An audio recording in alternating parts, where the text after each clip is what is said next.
नमस्कार, जय श्रीराम. खरं म्हणजे ना, गुरुजींचा आणि माझा संबंध फक्त गेल्या 6 महिन्याचा आहे हो.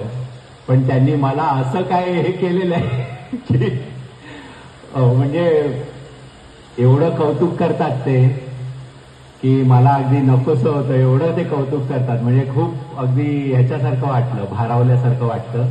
आणि आत्ता पण इकडे बोलवलं, एवढी काय माझी योग्यता नाहीये त्यांच्या बाजूने बसून बोलायची. पण गुरुजी जसं म्हणतात की सगळं हे या स्थानाचं महात्म्य आहे आणि हे स्थानावर तत्व काम करतं. आणि हे तत्व आहे ब्रह्मचैतन्य गोंदवलेकर महाराजांचं. गुरुजी स्वतःकडे काही कर्तव्य घेत नाहीत. ते म्हणतात माझ्याकडून ते करवून घेतात. तर आपण कोण चीज आहोत, पण आपण भाग्यवान एवढेच आहोत, एवढं भाग्य समजायला पाहिजे की साक्षात तत्व इथे काम करतंय आणि ह्या संधीचा आपण पुरेपूर फायदा सगळेजण करून घेतला पाहिजे. ओके, माझं या क्षणी एवढंच सांगणे की साक्षात परमेश्वराचं तुमच्यावर लक्ष आहे. त्यामुळे ती जबाबदारी जी गुरुजींवर आहे की तुमचं सगळ्यांचं कल्याण करायचं या शिबिरात 10 दिवसात, तशी आपली जबाबदारी आहे आणि आपलं कर्तव्य आहे. त्याप्रमाणे आपण सगळं आपलं आचरण ठेवायचंय आणि प्रत्येक क्षणी आपण तत्परच राहायला पाहिजे. कारण की कधी कुठे काय मिळेल हे आपल्याला काही सांगता येत नाही, असं हे ठिकाण आहे. त्यामुळे जे आपण करतोय ते अतिशय मनापासून करा. माझा वैयक्तिक अनुभव असा आहे की गुरुजींकडे मी आलो की माझ्यात इच्छा होती की आपण हे जे काही याज्ञिकी आहे, याज्ञिकी काय आहे, तर एक ब्राह्मण म्हणून आपण शिकायला काय हरकत आहे, अशी मला अचानक इच्छा निर्माण झाली ऑक्टोबर महिन्यात.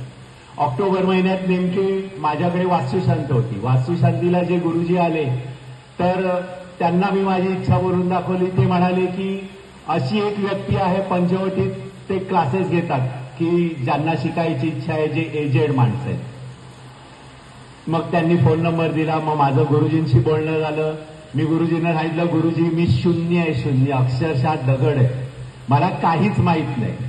ते म्हणाले की तुम्ही काहीच काळजी करू नका, तुम्हाला शिकवायची जबाबदारी माझी. आणि असं ते म्हटल्यावर मग मी त्यांच्या पाठशाळेत आलो, त्यांना जॉईन झालो. त्यांच्याकडे सर्वात पहिल्यांदा त्यांनी सांगितलं की आपण रुद्र शिकायचं म्हणून. मग मी म्हटलं, हो रुद्र हे खूप कठीण आहे गुरुजी, मला कसं जमेल. पण त्यांची शिकवण्याची हातोटी आणि पद्धत आणि मला जी ट्रीटमेंट त्यांनी दिली, अतिशय प्रेमाचं आपुलकीचं वागणं, त्यामुळे माझी ती जी इच्छाशक्ती होती ती आणखीन डबल झाली. आणि मग त्यांनी शिकवता शिकवता त्यांनी रुद्र कधी माझ्याकडून पूर्ण करून घेतलं मला काहीच कळलं नाही. आणि एक दिवस ते म्हणाले, काका तुमचं रुद्र पूर्ण झालं. तर म्हणजे शेवटी आपली इच्छाशक्ती आणि गुरुजी तर द्यायला बसले, तो द्यायलाच बसलेत. आणि ते स्वतःकडे कुठलंच करते पण घेत नाही. ते म्हणतात की जे काय आहे ते महाराज करून घेतात.